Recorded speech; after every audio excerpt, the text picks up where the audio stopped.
Bonjour tout le monde, ici Francis Paquin et bienvenue au Balado Box, le compte de 8. Cette semaine à l'émission, Germain rebondit avec brio. Canelo ne fait qu'une bouchée de Sanders et une méga unification dont l'issue est difficile à prévoir. Et c'est avec bonheur que je retrouve Monsieur Adrien Maher. Salut Francis, j'espère que ça va bien. Oui, oui, la voix un petit peu enrouée, mais tout va très bien.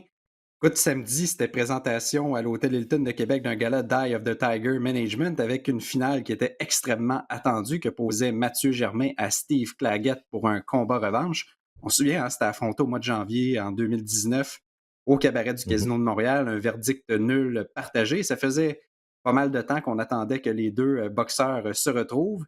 Finalement, Claggett a été mis sous contrat par Eye of the Tiger avait eu le temps de disputer deux combats, dont le premier du carré d'as, dont la compétition est un peu là, sur le mode pause en raison du désistement d'Evulis du tournoi pour régler des problèmes Mmh. personnels. On sait grosse défaite de David Théroux.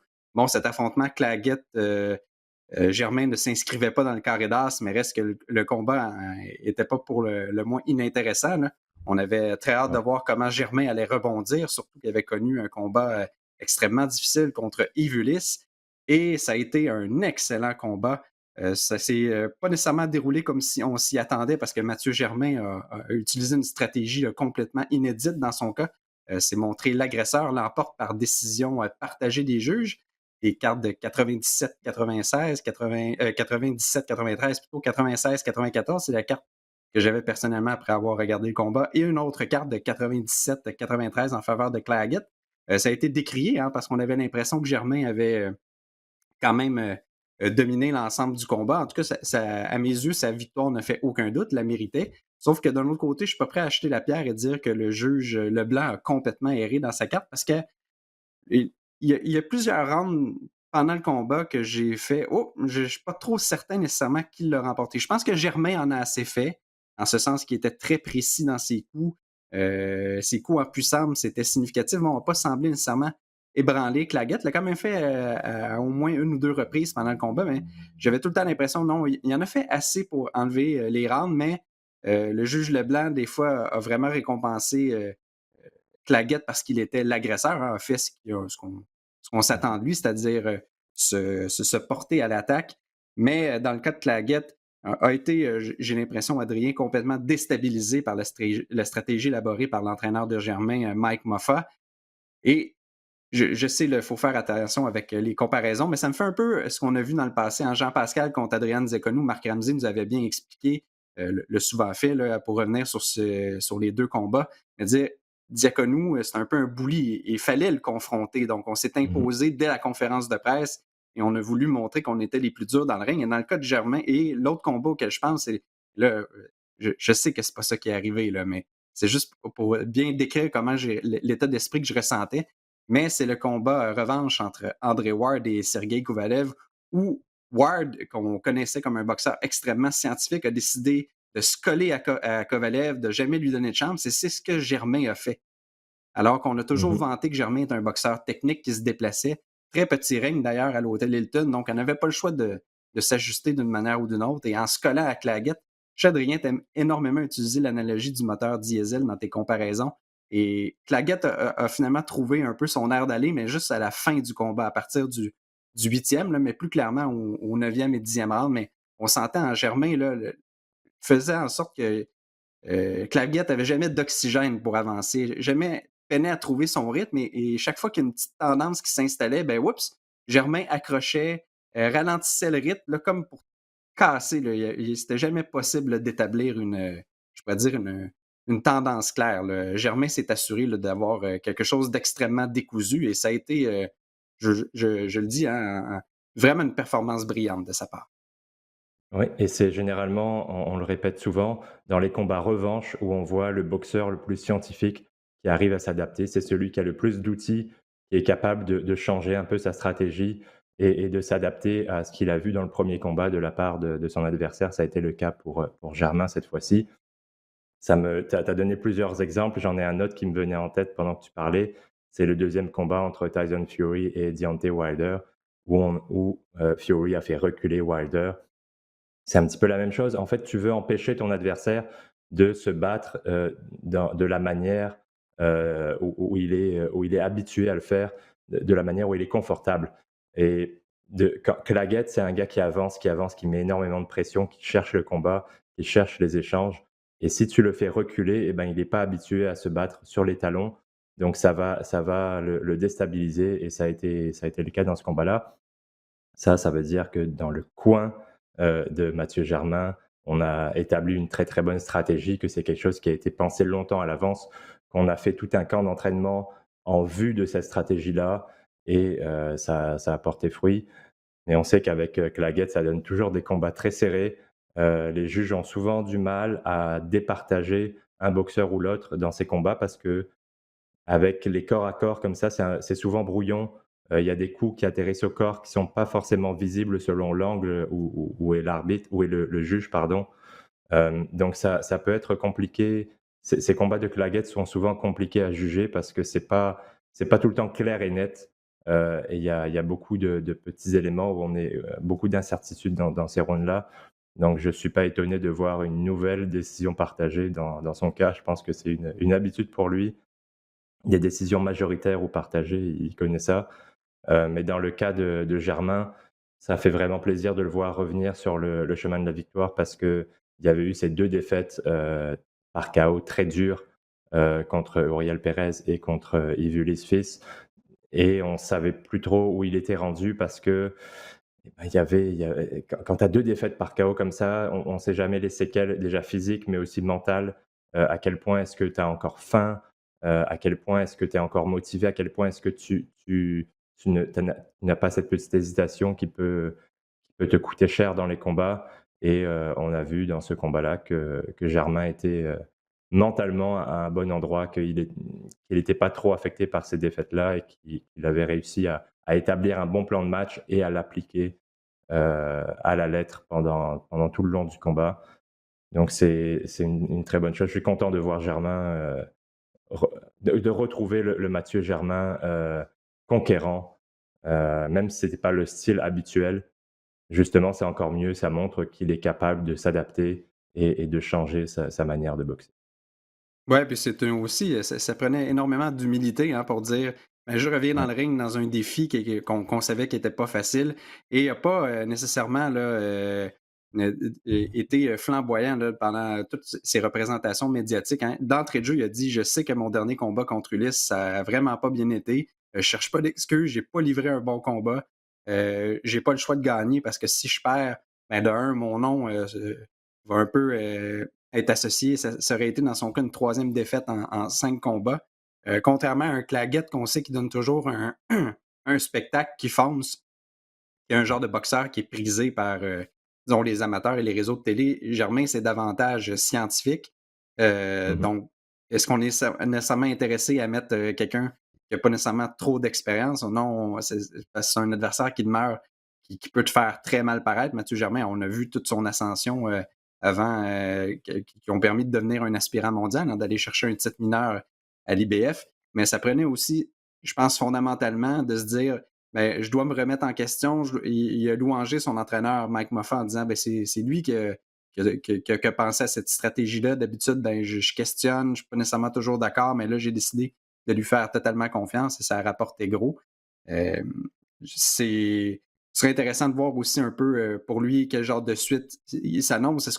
Parce qu'il disait d'entrée de jeu, hein, il n'est pas du tout intéressé à des combats peu significatifs, là. Il voulait un défi, il l'a relevé. Et je pense que c'est le genre d'histoire qui nous fait grandement apprécier la boxe, hein. C'est vraiment une formidable histoire de résilience là, dans le cas de Mathieu Germain. Oui et comme tu le dis, la suite, c'est pas évident de deviner ce qui va se passer parce que on pouvait penser à une revanche contre Yves Ulysse, mais on ne sait pas ce qui se passe, dans son cas. Il faut qu'il prenne le temps de se soigner. Donc parce qu'au niveau local, c'est sûr qu'il y a des combats intéressants à faire, mais je pense que Germain est plus, axé sur pour essayer de monter dans les classements, au moins en Amérique du Nord, pour une ceinture, nord-américaine. C'est dur de dire après cette victoire, dans quelle direction il va aller, quel genre d'adversaire il va avoir, surtout en temps de pandémie comme ça où c'est pas évident d'avoir les adversaires qu'on veut, surtout à l'international, surtout si on veut passer la frontière. Donc, c'est j'attends de voir ce que ça va donner parce que c'est vraiment, j'ai du mal à m'imaginer quel pourrait être son prochain combat. Dans le cas de Steve Claggett, ben, la déception était palpable, hein. Il s'est exprimé sur les médias sociaux dans les heures qui ont suivi sa défaite. Dimanche matin, ben, dans le fond, on dit je sais pas trop ce qui s'est passé, ça n'a pas bien été, j'ai pas livré une bonne performance, un peu des clichés de circonstances, hein. Je vais retourner à la table à dessin, je vais travailler encore plus fort pour revenir. On s'est avait mis la barre très haute en disant qu'il avait profité là, de la. On avait vu son combat contre David Théroux, mais avait profité de la longue inactivité en raison de la pandémie pour dire j'ai travaillé fort en gymnase, je suis un nouveau boxeur. On n'a pas nécessairement vu beaucoup de nouvelles choses dans sa boxe. Là. Ses atouts ont complètement été neutralisés par Germain. Fait Mmh. intéressant à noter, Adrien, je ne sais pas dans quelle mesure ça peut expliquer le fait qu'il n'y a pas eu d'ajustement de la part de Claggett pendant le combat, mais il n'y avait pas son entraîneur dans son coin. Celui qui l'accompagnait, c'était François Duguay.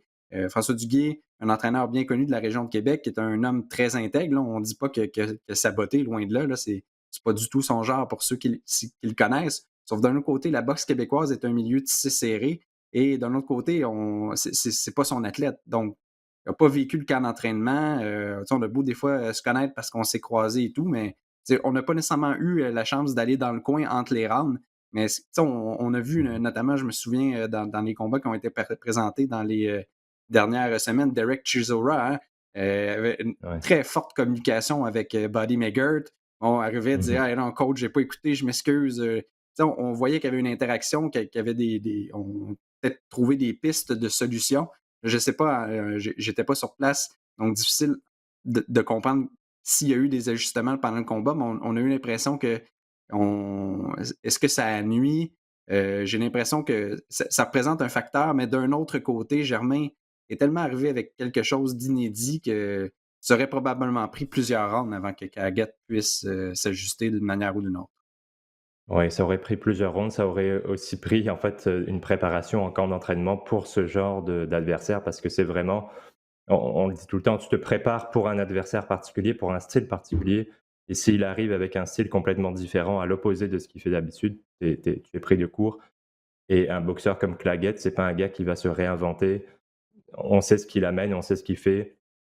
Il avance, il lance des combinaisons, il lance beaucoup de coups, il cherche les corps à corps, il cherche la bagarre, il cherche le défi physique et il va pas devenir un boxeur de finesse du jour au lendemain. Un gars qui est capable de boxer à reculons, de sortir sur les côtés, d'esquiver, c'est pas son style et je pense pas que ça soit une question d'entraîneur. C'est sûr que ça a pas aidé de pas avoir son entraîneur dans son coin, mais c'est vraiment la manière de se battre de Germain qui l'a dérangé parce qu'il va pas devenir un boxeur complètement différent du jour au lendemain comme ça parce qu'il a décidé d'appuyer sur un interrupteur, on-off. Ça marche pas comme ça. Il aurait peut-être pu s'ajuster un petit peu s'il s'y attendait et s'il avait préparé ça en camp d'entraînement, mais d'être surpris comme ça le jour même du combat, je pense pas que Claggett a tous les outils pour pouvoir s'ajuster en cours de combat comme ça. Lui, il arrive avec un plan de match, mais il a un plan de match A, mais il a pas vraiment de plan B parce que généralement son plan A fonctionne et il est capable de l'imposer.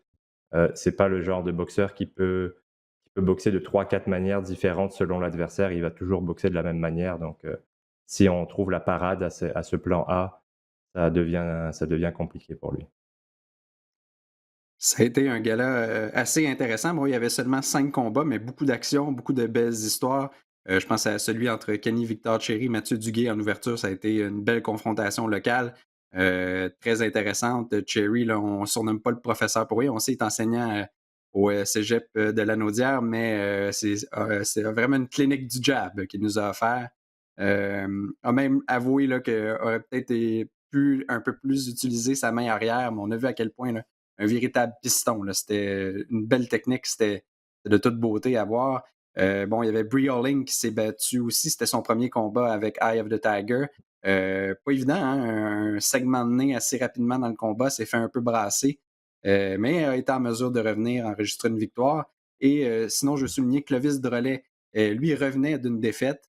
Belle victoire au deuxième round, a arrêté son adversaire et avait expliqué plus tôt dans la semaine tous les problèmes de poids, hein. C'est un boxeur qui se battait à 165 livres dans les rangs amateurs. Il dit, c'est pas pourquoi, mais les boxeurs, on a toujours tendance à vouloir diminuer de poids et on semblait vouloir se diriger vers la catégorie des super mi-moyens parce qu'on sait qu'à 160 livres, Clovis Dolé n'est pas nécessairement, il est grand, là, je pense qu'il mesure 5 pieds 11 pouces, mais il n'est pas nécessairement une carrure de poids moyen comme on peut voir notamment, là, je pense à un boxeur bien de chez nous, David Lemieux. Mais Mmh. ça lui a joué des tours, expliquait, a descendu trop de poids, il avait plus d'énergie, il s'est senti vraiment à l'aise, était en jambes et tout en muscles. Et sinon, les débuts professionnels d'Alexandre Gaumont l'emporte par décision unanime des juges au terme d'un premier combat de 4 rounds. Et c'est, je pense, Adrien, la meilleure chose qui pouvait lui arriver, un combat de 4 rounds pour ses débuts professionnels, parce qu'il y a eu beaucoup de battages publicitaires hein, autour de son arrivée. On Mmh. l'a, comme dit, le cogneur. Écoute, il y a 30 combats, 26 combats dans les rangs amateurs, seulement 30 rounds d'expérience. Donc, c'est vrai que c'est un cogneur. Ouais. C'est assez incroyable, ce genre de statistiques dans les rangs amateurs. Mais il a bien travaillé, de la bonne boxe. Oui, il n'y avait pas un champion du monde devant lui. Là, on comprend, c'est des débuts professionnels. On a vu ce qui est arrivé avec Berlanga. Hein, là, on met un Mmh. engouement autour de statistiques puis, qui finalement ne veulent pas nécessairement dire grand-chose. J'ai trouvé là, que il y avait, on nous disait, ah, il y a un style taillé sur mesure pour les professionnels. J'ai trouvé là, que dans l'ensemble, il avait extrêmement bien travaillé et des fois, on peut s'emballer avec une performance. On a vu des combats des fois où on se retrouve au plancher, là, on envoie son adversaire un knockout spectaculaire. Là, j'ai trouvé que c'était 4 rounds là, qui ont été là, fort utiles pour son apprentissage. Puis ça donne vraiment envie de voir la suite parce qu'on construit vraiment sur quelque chose de, j'ai l'impression, de très, très solide. Oui, souvent la puissance, c'est on dit un don du ciel, mais ça peut être aussi heu, ça peut être aussi une C'est mauvaise une chose lame à parce double que tranchant. exactement, parce que tu veux trop t'y fier. Quand ça fonctionne à tous les coups, tu ne comptes que là-dessus et tu travailles plus sur le reste de ta boxe, sur la technique, sur la stratégie, sur, tous les petits détails qui vont te permettre de faire parler cette puissance. Et quand tu tombes contre des adversaires qui te forcent à travailler, et ben, c'est l'expérience qui rentre et c'est, comme tu l'as dit, la meilleure chose qui peut arriver à un cogneur, c'est d'emmagasiner des rounds et de se rendre compte que sa puissance ne va pas toujours, être la solution et qu'il faut qu'il ajoute d'autres cordes à son arc. Si on reste dans le thème de la scène locale, il y avait un combat qui était présenté vendredi soir aux États-Unis. On surveillait parce qu'il y avait Mmh. Jessica Camara, qu'on connaît Ouais. bien, qui affrontait Heather Hardy, euh, un grand nom de la boxe professionnelle, qui a aussi une carrière en arts martiaux mixtes. Hardy était la favorite de par le fait qu'elle est nettement plus connue et Camara a Mmh. réalisé la surprise, l'emporte, une belle performance là, Ouais. pour la Montréalaise d'adoption. Exact, et elle a fait ce qu'il fallait faire contre Hardy. Elle ne s'est pas laissée entraîner dans une bagarre, coup pour coup. Elle a vraiment utilisé son allonge, elle est restée à distance. Elle a rendu le combat, elle a rendu ça un duel technique plus qu'un duel, physique ou un duel de volonté parce que c'est là-dedans que Ever Hardy excelle, quand il faut aller puiser dans ses réserves. Et là, Camara l'a tenue à distance avec un très bon jab, en ajoutant souvent sa main droite par derrière. Elle a fait vraiment un combat maîtrisé de bout en bout. Il y a eu un knockdown après 20 secondes ou après même peut-être 10 secondes, en tout début de combat. À mon avis, c'était une poussée, ça aurait pas dû être comptabilisé comme un knockdown et ça aurait pu déstabiliser, Jessica Camara, mais elle est restée très calme, elle est restée très relaxe et j'ai beaucoup aimé son attitude dans ce combat-là où elle a été très disciplinée, elle a suivi son plan de match jusqu'au bout et ça a été une domination totale. Elle a remporté quasiment tous les rounds. Malgré ce knockdown-là, les juges ont donné 1 ou 2 rounds à Ever Hardy et tout le reste à Camara et c'était exactement à ça que ça ressemblait. C'était une domination technique. C'est le plus gros nom, qu'elle accroche à son tableau de chasse. Ça va lui ouvrir des portes et non seulement c'est un gros nom, mais elle l'a battu de manière décisive. Ça n'a pas été un combat difficile pour elle où elle a remporté par décision partagée, où c'est très serré. Elle a dominé ce combat-là, de la tête et des épaules donc c'est vraiment une excellente performance de sa part et ça devrait lui ouvrir des portes, pour des combats significatifs. Ça a été en plus du gala d'Eye of the Tiger, samedi, il y avait également de la boxe qui était présentée, sur Showtime. Brandon Figueroa qui affrontait Luis Neri. C'était un combat Mmh. d'unification des poids supercoques et Figueroa, là, ben, l'emporte par knockout au 7e round. D'ailleurs, je vous invite à aller, visionner la reprise au ralenti, hein, pour mesurer toute la force, de l'impact. Sur le coup, bon, ça se passe quand même assez rapidement, mais avec la reprise, on voit à quel point Neri, c'est quoi, lance à peu près 2 ou 3 coups avant vraiment de se tordre de douleur, de tomber au sol parce qu'il a été frappé au Ouais. corps. Et le combat qui est terminé, là, ça a été on parle d'ouvrir de porte là, pour Figueroa en devenant champion unifié. Ben, c'est clair que notre valeur est à la hausse. Ouais, un coup au foie terrible. On a vu la grimace de Neri, pourtant est un dur et c'est ce qui m'a surpris dans ce combat-là, c'est parce que je m'attendais pas à voir Figueroa l'emporter par KO sur un seul coup comme ça. Bah, ça a été une accumulation, mais ça a été vraiment ce coup au foie qui a terrassé Neri. C'est Neri qui est reconnu pour sa puissance, qui est le cogneur, alors que Figueroa, lui, est reconnu pour son cardio et son volume de coups. C'est bizarre de voir un gars de la carrure de Figueroa qui est grand, qui est longiligne, mais qui cherche le combat à l'intérieur sans arrêt. C'est lui qui initie le corps à corps à chaque fois, parce que c'est là qu'il se sent à l'aise et il lance un nombre de coups incalculable. Il travaille très, très bien au corps. Ça a été sa stratégie depuis le début. Il a imposé son physique, parce que Neri vient quand même de la catégorie inférieure, il vient des 118 livres, même s'il a plusieurs fois raté le poids à 118 livres, c'est pour ça qu'il est monté à 122. Heu, mais on a vu quand même la différence de carrure entre les 2 et ça a pesé sur Neri. Le travail au corps de Figueroa, bien sûr, a porté fruit aussi et Neri, qui d'habitude est reconnu pour sa puissance, cogne fort, est un bully. Là, après 4 rounds, c'est lui qui reculait, c'est lui qui essayait d'être le boxeur, d'être à distance, mais son niveau d'énergie a baissé très, très rapidement parce que Figueroa imprime un rythme effréné au combat et je connais pas de boxeur qui est capable de suivre ce rythme-là, le rythme que Figueroa impose et Neri à la fin, il y a eu ce coup au foie qui l'a terrassé, mais il était déjà au bout du rouleau. Il lui restait plus grand-chose dans le réservoir et pour Figueroa, on se dirige vers un autre combat d'unification contre, Stephen Fulton, ce qui va être totalement un autre défi parce que Fulton est pas du tout le même boxeur que Neri.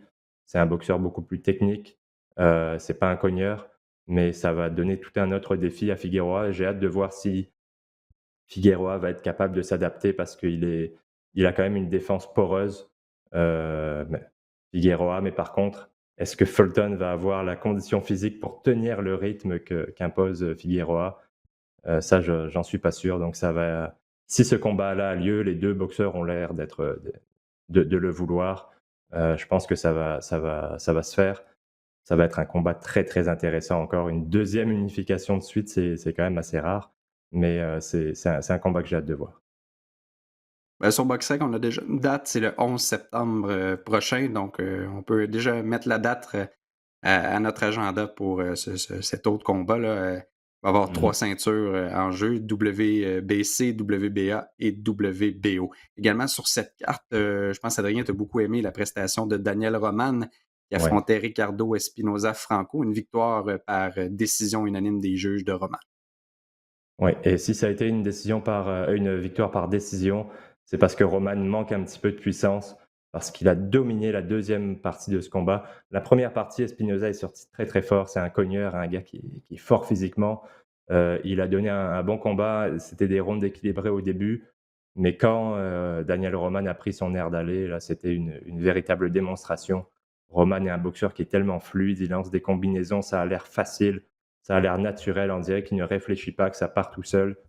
Et la précision sur ses uppercuts, il a touché avec son uppercut de la main gauche, je ne sais combien de fois. À chaque fois qu'il le lançait, ça passait à travers la garde. Il a des combinaisons qui sont inhabituelles. Jab, uppercut de la main gauche, des combinaisons comme ça que l'adversaire ne peut pas anticiper parce que c'est quelque chose qu'il a jamais vu avant et dans les derniers rounds, ça devenait vraiment difficile pour Espinoza qui a montré beaucoup de cœur, mais il saignait, il avait des coupures, il saignait de la bouche. Si Roman avait eu un petit peu plus de puissance, ça aurait été un chaos dans les derniers rounds, mais ça a été encore une fois une belle démonstration de l'Américain et je pense qu'il se mériterait. Lui, il devient aspirant obligatoire, de Figueroa. Il devenait l'aspirant obligatoire du vainqueur de ce combat entre Figueroa et Nery. Sauf que, ben, Figueroa, il se dirige vers un combat d'unification, ce qui lui permet d'éviter «d'éviter» entre guillemets, hein, son aspirant obligatoire. Donc, je vois bien Roman, aller chercher une revanche contre Akhmadaliev. Ce combat-là avait été très serré. Akhmadaliev l'avait remporté, mais ça avait été très compétitif. Je ne serais pas surpris de voir une revanche entre ces 2 là. Adrien, nous ne pouvons pas ne pas revenir sur le combat de Canelo Alvarez qui affrontait Billy Joe Saunders il y a 2 semaines. Bon, j'avais dit d'entrée de jeu, hein, beaucoup d'engouement quand le combat avait été annoncé, mais plus ça avançait, moins j'en avais. J'avais l'impression que Canelo allait complètement dominer Saunders. Je déteste revenir là-dessus, à dire, je l'avais un peu dit, mais c'est un peu ça qui est arrivé. Hein. Ça n'a pas nécessairement été Mmh. un très grand combat, point de vue compétitif. Bon, Sanders, on sait, hein, avait eu de la controverse au sujet de la grandeur du ring. Bon, finalement, ça a été 22 pieds par 22 pieds, un grand ring. Sauf qu'on a vu toutes les qualités que Canelo Alvarez possède. Hein, on nous avait bien dit, il coupe bien le ring, hein, Canelo. C'est pas juste, il le fait de manière exceptionnelle. Un des meilleurs dans la boxe professionnelle. On a encore vu à quel point Alvarez et Eddie Reynoso forment une équipe tout à fait merveilleuse. Alvarez, ça lui a pris quoi, 2 rounds, hein, pour, disons, solutionner, entre très grands guillemets, le mystère Saunders. Mmh. Et ce qui a mis fin au combat, oui, il y a le coup en tant que tel qui est complètement là, démentiel, hein. Un uppercut là, qui a frappé Saunders à l'orbite. Après, on a su, hein, 4 fractures, et pas retourné dans le ring après le 8e round. Mais moi, ce qui m'impressionne, c'est le coup, là, quand Alvarez lance son uppercut, on c'est pas une réaction, là, c'est tout à fait prévu. Il dirige un coup de poing parce qu'il Mmh. sait que Sanders va, bouger le torse et se penche finalement, et le timing était parfait, là, et moi, c'est difficile, hein. Souvent, on a eu, hein, des discussions au fil, des derniers mois, des dernières années, à savoir qui était le meilleur boxeur livre pour livre. Puis malgré tout le respect qu'on peut avoir pour Terence Crawford, puis, hein, j'en ai fait souvent la promotion pour dire à quel point il était exceptionnel. À un moment donné, il faut se ranger, puis il faut se rendre à l'évidence, hein. Canelo, Mmh. c'est incontestablement le boxeur là, au sommet de cette liste-là. Ouais, je suis tout à fait d'accord. Même si on peut avoir des réticences, avec on en parle souvent là avec le contrôle antidopage qu'il a eu avec, quelques décisions, enfin quelques décisions. La première contre Golovkin qui était controversée. Heu, Tu regardes sa liste d'adversaires dans les 10 dernières années, puis c'est une liste de noms que tout le monde peut reconnaître. C'est que des boxeurs de haut niveau. C'est généralement des combats de championnat du monde, si ça l'est pas tous. Heu, tu peux pas lui enlever ça. C'est vraiment un boxeur, il est rendu à quasiment 60 combats? Où il a atteint le 60e? Enfin, c'est pour un boxeur de son âge, c'est incroyable.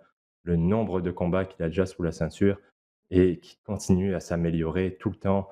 Au début de sa carrière, c'était pas un boxeur qui avait une super défense. Maintenant, c'est un des boxeurs qui a une des meilleures défenses au monde. Il est très, très compliqué à atteindre alors qu'il avance. C'est ça qui généralement, des boxeurs défensifs, ça va être des boxeurs comme Billy Joe Saunders qui sont des gars qui se déplacent, qui esquivent, mais qui essayent de rester loin de l'adversaire alors que lui, il avance sur l'adversaire et il est capable quand même d'éviter les coups ou de les bloquer enfin, c'est très, très impressionnant. Je vois pas de point faible chez Canelo, il y a pas de faille. Il paraît vraiment invulnérable en ce moment là, il est vraiment au-dessus du lot et tu l'as dit, en plus, il est très intelligent parce que c'est pas quelqu'un qui va, lancer ses coups de manière automatique. Par exemple, on a vu Figueroa avant, bah, lui, il lance tellement de coups que ça finit par devenir très mécanique et ça c'est automatique un petit peu la manière de lancer les coups, alors que Canelo, lui, regarde ce que fait l'adversaire, s'adapte à ce que fait l'adversaire et tu l'as dit, le timing sur cet uppercut, c'est vraiment ça. C'est qu'il a vu il avait cette idée de l'uppercut dès le début du combat. On a vu dès le premier round, il en a lancé plusieurs, mais il a fini par timer, Saunders parce qu'il observe, parce qu'il regarde ce que Saunders fait, parce qu'il regarde les tendances de Saunders. Après tel coup, il se penche, de ce côté-là, il se penche de cette manière-là et il finit par bien calculer la trajectoire, dans sa tête et à l'atteindre avec cet uppercut. C'est vraiment un boxeur qui a pas de défaut. Heu, En ce moment, aujourd'hui, je vois pas qui est capable de le battre. Je vois pas comment, tu peux battre, Canelo. Il y a pas de il y a certains boxeurs, tu peux dire: «OK, ben, lui, si tu arrives à lui mettre la pression, si tu arrives à le bloquer dans les cordes, là, tu as une chance de le battre». Par exemple, Mayweather, il y a personne qui l'a jamais battu, mais on se disait: «OK, si on arrive à le coincer dans les cordes et à lui imposer un défi physique, à le bousculer, là, c'est la manière de le battre». Canelo, je vois pas. Il y a pas de recette, heu, qui heu, évidente, pas évidente, mais il y a pas de recette pour le battre. Il y a pas de point faible. Il y a pas de Je vois pas comment un boxeur peut trouver une solution face à ce gars-là. Il a une excellente attaque, très précis, très scientifique dans ses attaques, beaucoup de puissance, une excellente défense. Il est capable de boxer en avançant, il est capable de boxer en reculant, il est capable de boxer à l'extérieur, il est capable de boxer à l'intérieur. Il a une très bonne mâchoire. Je vois pas comment aujourd'hui, un boxeur pourrait battre Canelo. Ouais, puis quand on regarde les cartes des juges au moment de l'arrêt du combat, il y en a 2 qui avaient donné 2 rounds à Sanders, un autre qui en avait donné 3. Heu, S'il échappe des rounds, s'il en perd sur les cartes des juges, c'est parce qu'il veut bien, c'est parce qu'il prend le temps d'étudier. On l'a vu en début de Mmh. combat, lance pas beaucoup de coups, décèle les tendances et quand il décide de se mettre en marche, ben, il est tout simplement plus, arrêtable. C'est de plus en plus impressionnant. C'est ça Mmh. qui est un peu, complètement fou, là, c'est qu'on a hâte de voir la suite pour savoir jusqu'où son talent va le mener et ce que je trouve intéressant, c'est que contrairement à un Lomachenko, on avait un peu la même impression. On disait: «Ben, là, c'est juste en augmentant de catégorie de poids» quand puis on l'a vu avec Teofimo Lopez, finit par frapper Mmh. son Waterloo parce que physiquement, c'était plus tenable parce qu'il est rendu dans une catégorie de poids qui est tout à fait qui est pas naturelle pour lui. Mais dans le cas de Canelo, on a l'impression qu'il peut jouer dans les eaux, tant chez les mi-lourds, j'ai pas l'impression qu'il redescendrait nécessairement chez les poids moyens, là, mais Je pense pas, non. il est quand même dans 2 catégories de poids, même Beterbiev qu'on disait ah ben, lui, il poserait vraiment un vrai défi, puis il aurait de grandes chances de victoire. Je lisais beaucoup d'observateurs qui disaient: «Bon, ben, là, c'est un peu moins évident, là, que Mmh. Beterbiev, serait si dominant» parce que je pense qu'il y a certaines failles à exploiter dans la boxe, du Russe, qui est installé ici à Montréal. Exact, et la différence entre, Canelo qui monte de catégorie et Loma qui monte de catégorie, c'est la puissance. C'est que Canelo est capable de transporter sa puissance, même à 175, on l'a vu contre Kovalev, il l'a assommé. Il frappe tellement fort, c'est sa manière de frapper, sa technique, et tu l'as vu contre Sanders, il n'a pas cherché à lancer énormément de coups, mais il a cherché à faire mal avec chacun de ses coups, à faire des dégâts, beaucoup. C'est vraiment pas juste de le mettre KO, c'est de lui faire mal, de le faire souffrir, et ça fait en sorte que ton adversaire, il lance beaucoup moins de coups parce il a un petit peu peur de ce qui vient en retour, parce que ça fait extrêmement mal, ça brise les os du visage, ça te c'est terrible, et cette puissance, il est capable de l'amener à 175 livres également, donc si tu fais une erreur contre Canelo, tu vas te faire contrer et il y a des bonnes chances que tu ailles au tapis. C'est vrai que moi aussi avant, je pensais que Beterbiev, serait trop gros, trop fort, trop puissant pour, Canelo, et finalement, plus je le vois aller à 168, plus je me dis que, ben, finalement, Beterbiev pourrait lui poser des problèmes, mais je pense pas qu'il pourrait le battre. Ça dépend là, on sait jamais, avec la puissance de Beterbiev, il peut l'ébranler et peut-être l'envoyer au tapis.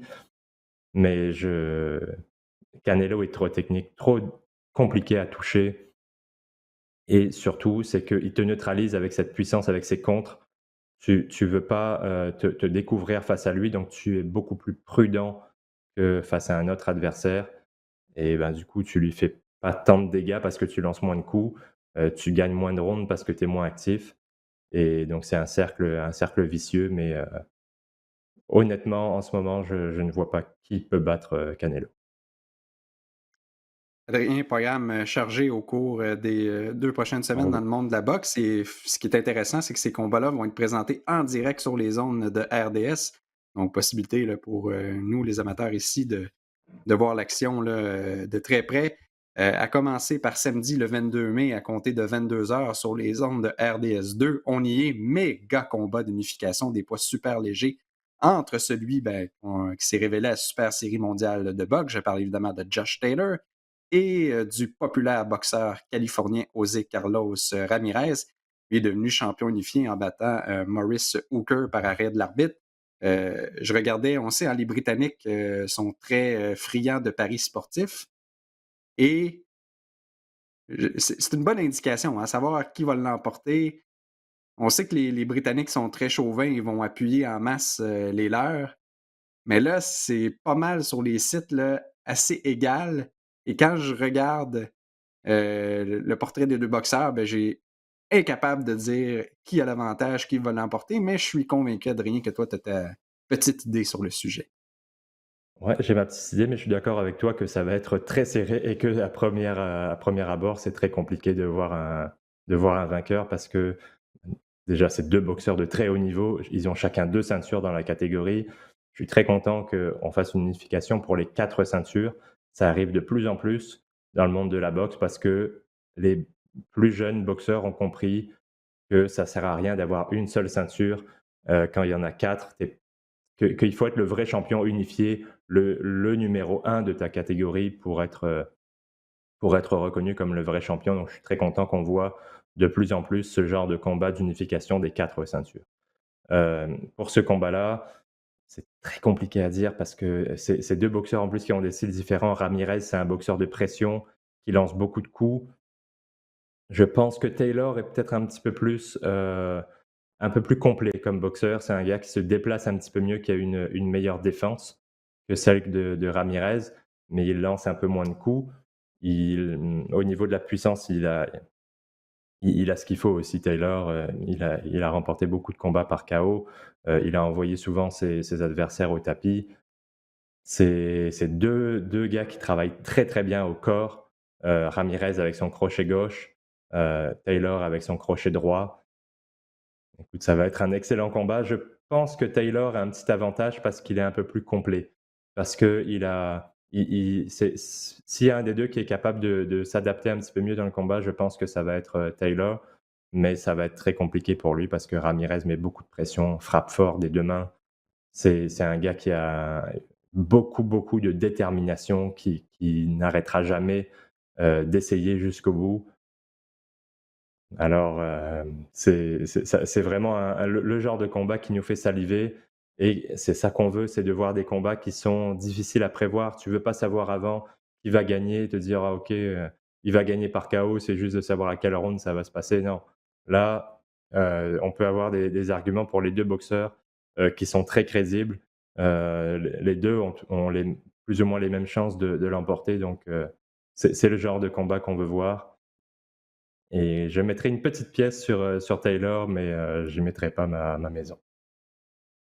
Est-ce que tu crois que pour Taylor, on sait, hein, on se souvient de son combat contre Régis Progrès, est-ce que tu penses que ce qui l'a amené à ce combat-là d'unification contre Ramirez, un adversaire comme Progrès, a offert, disons, plus de chances que du côté de Ramirez? Pas que Ramirez n'a pas affronté de bons boxeurs, mais parce qu'il a quand même été capable d'arrêter Hooker, là, Mmh. bon, on a vu la suite de sa carrière. Bon, c'est pas un boxeur qui fait partie des meilleurs livre pour livre, mais as-tu l'impression que Taylor est mieux préparé, là, entre guillemets? Il a un petit peu moins de combats que Ramirez, un petit peu moins d'expérience. Par contre, en termes de qualité, c'est vrai qu'il a affronté des Baranchik, il a affronté Régis Prograis surtout, qui est probablement le meilleur, des adversaires, quand tu prends les 2 fiches en même temps. Mais Ramirez a quand même, tu as parlé Hooker, il y a aussi Zepeda et Zepeda est à mon avis celui qui a posé le plus de problèmes à Ramirez. D'ailleurs, Zepeda est un gaucher comme Taylor. Cette position de gaucher pourrait aussi poser des problèmes à Ramirez parce que ça a été un le seul gaucher de haut niveau qu'il a affronté et ça a été son combat le plus compliqué. Donc ça joue aussi en faveur de Taylor. Mais c'est vrai que le combat contre Prograis, ça lui a donné beaucoup, beaucoup de confiance à Taylor parce que Prograis est un excellent boxeur. Hem, je pense que ça lui a permis de se dire: «OK, ben là, je peux me battre contre n'importe qui dans cette catégorie et puis j'ai des chances de gagner». Ramirez a déjà cette confiance-là parce que c'est quelqu'un qui a confiance en ses moyens, mais Taylor le sait, par la pratique. Il est capable de le faire. Donc, je pense que Taylor a ce petit avantage au niveau de la qualité, des adversaires, mais attention, Ramirez est expérimenté aussi et il a fait face à des boxeurs de très haut niveau, dont Zepeda, j'aime beaucoup ce boxeur d'ailleurs, il va se battre en sous-carte, de ce gars-là. Mais ça a été tout un test pour Ramirez et il a appris beaucoup dans ce combat. Après, maintenant, est-ce que cette position de gaucher, c'est pas quelque chose qui le dérange un peu plus que ce qu'on croit? Parce qu'il a pas beaucoup d'expérience contre les gauchers. Zepeda est vraiment le seul, qu'il a affronté. Ça avait été un combat qui aurait pu aller des 2 côtés. C'était une décision majoritaire en faveur de Ramirez. Hem, c'est ça aussi qui me fait pencher un petit peu en faveur de Taylor, mais attention, Ramirez sort très fort, frappe fort des 2 mains.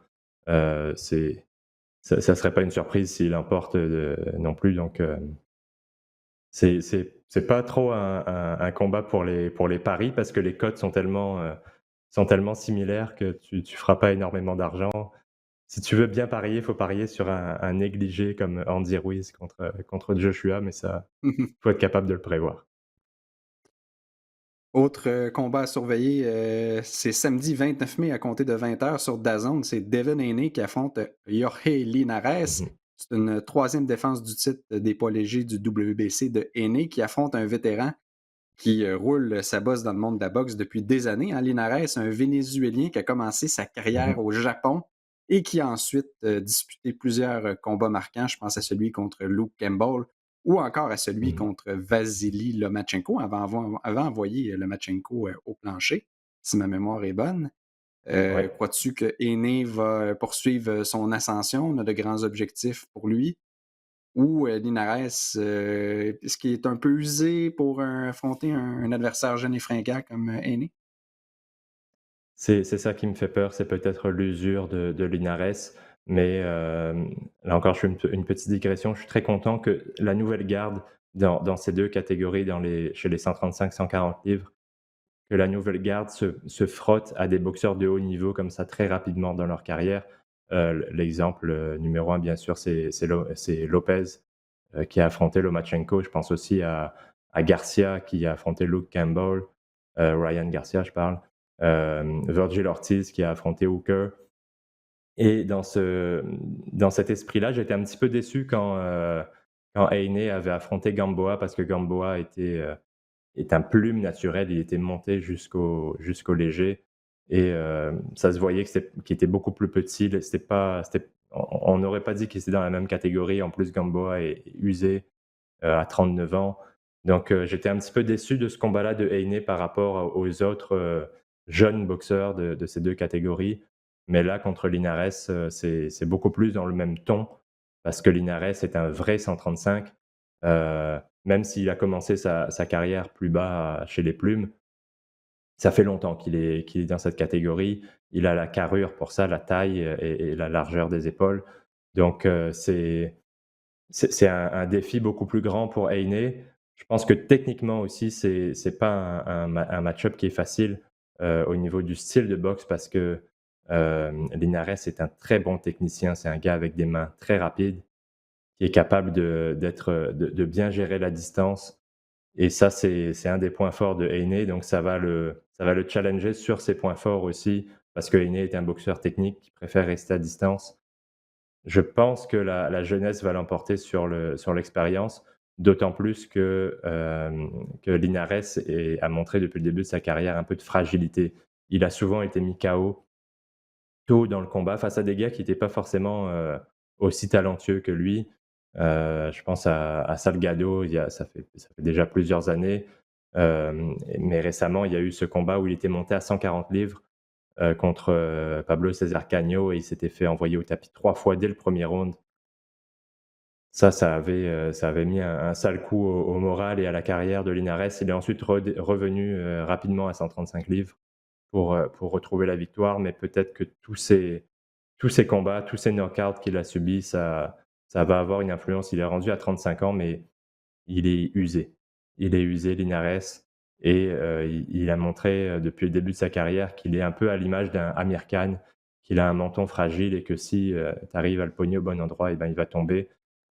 Heureusement pour lui, Heine est pas reconnu pour sa puissance, mais avec les mains rapides d'Heine aussi, c'est ça qui est quand même, qui est pas mal dans ce combat-là, c'est qu'ils ont des qualités communes, la vitesse des mains, la technique, des bons déplacements.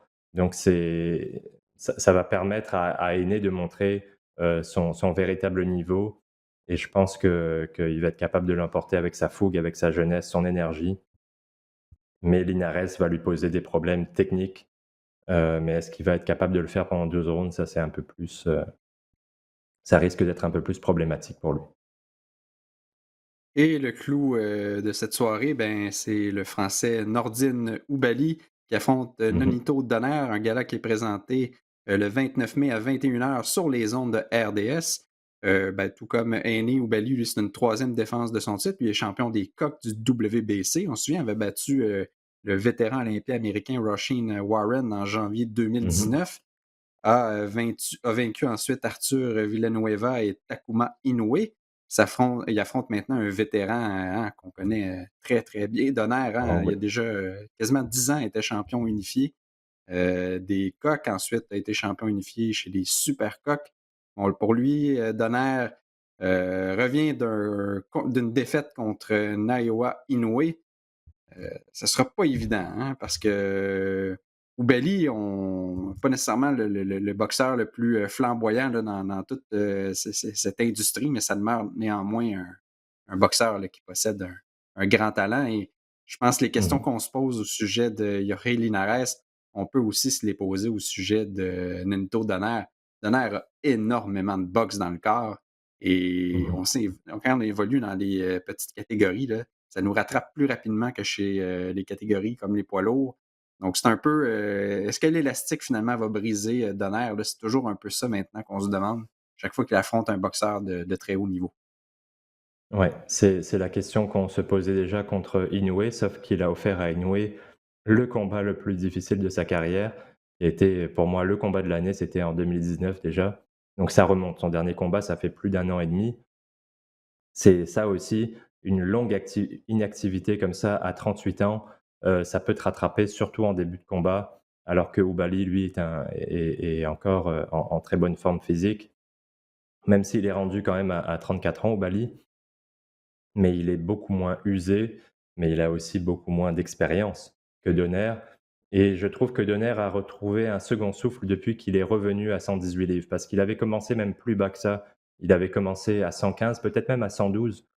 Mais il était monté jusqu'aux plumes à 126, et c'est là où il a eu, beaucoup plus de mal. C'est ses combats contre, Nicholas Walters, où il avait, subi un gros chaos. La plupart de ses défaites sont à 126 livres quand il était, chez les plumes, et depuis qu'il est redescendu, chez les coqs, et ben, ça va beaucoup mieux pour lui. C'est une catégorie qui est beaucoup plus, naturelle pour lui, où il est capable d'utiliser sa grande taille et sa portée pour avoir le dessus sur ses adversaires. Donc je trouve que c'est vraiment d'être redescendu de catégorie, ça a donné un second souffle à sa carrière.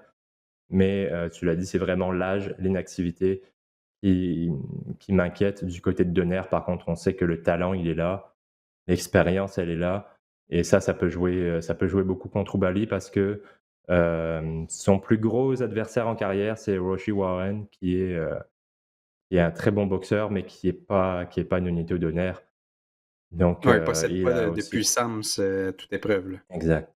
Mmh. Et c'est plus un boxeur scientifique qui lance très peu de coups, mais qui est précis, Warren. Donc c'est pas le même problème que Donner.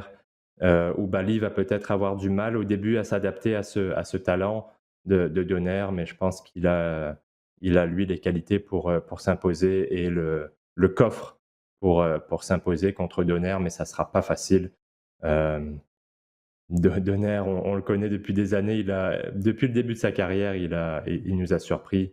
Quand il s'était révélé, c'était contre Vic Darchinyan, puis tout le monde donnait Darchinyan gagnant. Il lui a passé un chaos terrible et il avait lancé sa carrière comme ça. Donner est un gars qui carbure au défi et qui aime, renverser les prédictions donc il faut pas le compter comme perdant dans ce combat-là. C'est juste cette question de l'âge et de l'inactivité. Dans quelle forme, physique est-ce qu'il va arriver?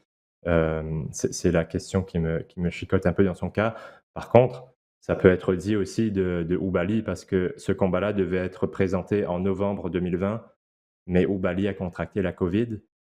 C'est pour ça que le combat a été repoussé Reporté. et on a et a été oui pardon, reporté et on a vu que beaucoup de boxeurs, ont eu du mal à se ou même beaucoup de sportifs, tous sports confondus, ont eu du mal à se remettre de la covid. Je pense notamment à Povetkin, qu'on n'a pas du tout reconnu dans son combat, quand il est revenu donc est-ce que Oubaly, a complètement récupéré ou est-ce que, justement, on va voir des effets secondaires de la covid? Ça aussi, c'est une question qu'il faut se poser parce que ça pourrait avoir une grande influence dans ce combat-là.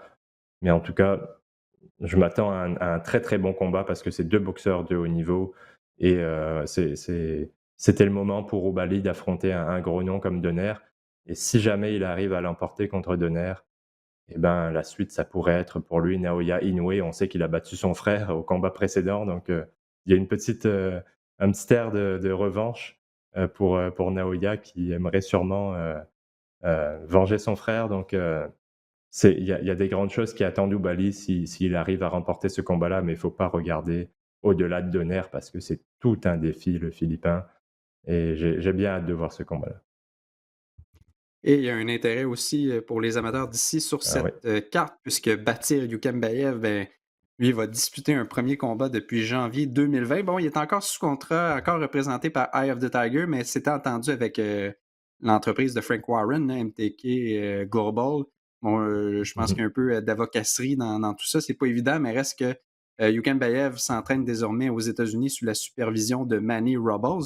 Le nom de cet entraîneur est connu parce qu'il était associé à ceux d'Oscar Valdez et Andy Ruiz. Et ces deux boxeurs-là l'ont quitté pour rejoindre Eddie Reynoso. Dans le cas de Ruiz, ça s'était vraiment pas bien terminé hein, parce que la séparation s'est faite après le combat qu'il avait perdu contre Anthony Joshua. On se souvient, c'était présenté en surpoids. Bon, on s'est un peu Mmh. invectivé dans les médias. Ça s'est pas nécessairement très bien terminé. Et pour Youkem Bayev, ben, il affronte Soubrel Mathias, hein, dont malheureusement le nom sera associé à jamais à celui de Maxime Dadachev. On se souvient que Dadachev était décédé là, quelques jours Mmh. après le combat. Mais c'est un combat qui est extrêmement important parce qu'il est. Je n'ai pas trouvé nécessairement les précisions, mais dans les communiqués, on parlait de combat éliminatoire à l'IBF. On sait ce qui se passe la semaine précédente, alors que les 4 ceintures vont être à l'enjeu. Donc, forcément, des titres intérimaires qui vont probablement être proposés, étant donné que le nouveau champion unifié ben, va profiter d'un repos, j'imagine, très bien mérité. Et ensuite, ben, il ne sera pas Ouais. nécessairement en mesure d'affronter des aspirants obligatoires là, rapidement, où il y en a certains qui vont devoir avant leur tour. Donc, si un combat Bayev se doit de gagner, ben, c'est celui-là parce que là, il se mettrait là, véritablement dans le siège du conducteur. Oui et ça sera pas un combat facile contre Mathias qui est un sacré client. Il a les mains très, très lourdes, Mathias. C'est un boxeur qui met beaucoup de pression, qui aime les corps à corps, qui aime le défi physique. Un gros volume de coups, mais tu as parlé de ce combat contre Dadachev, et son issue tragique. Ça a eu aussi un impact, psychologique sur Mathias qui a eu du mal à s'en remettre.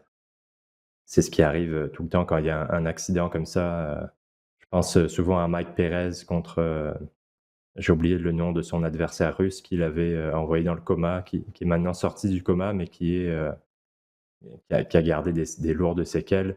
Perez a jamais été le même après, il a jamais eu la même approche du combat. Il a été tombé dans une dépression, dans l'alcoolisme. Donc c'est souvent, parce que tu te mets forcément à la place de l'autre. Tu dis que ça peut t'arriver à toi, donc Mathias a aussi gardé, quelques séquelles psychologiques et on l'a vu perdre contre Petros Ananian, qui est moins talentueux que d'autres boxeurs qu'il a battus. J'ai l'impression que c'est un peu un effet secondaire de ce drame-là avec Dadachev.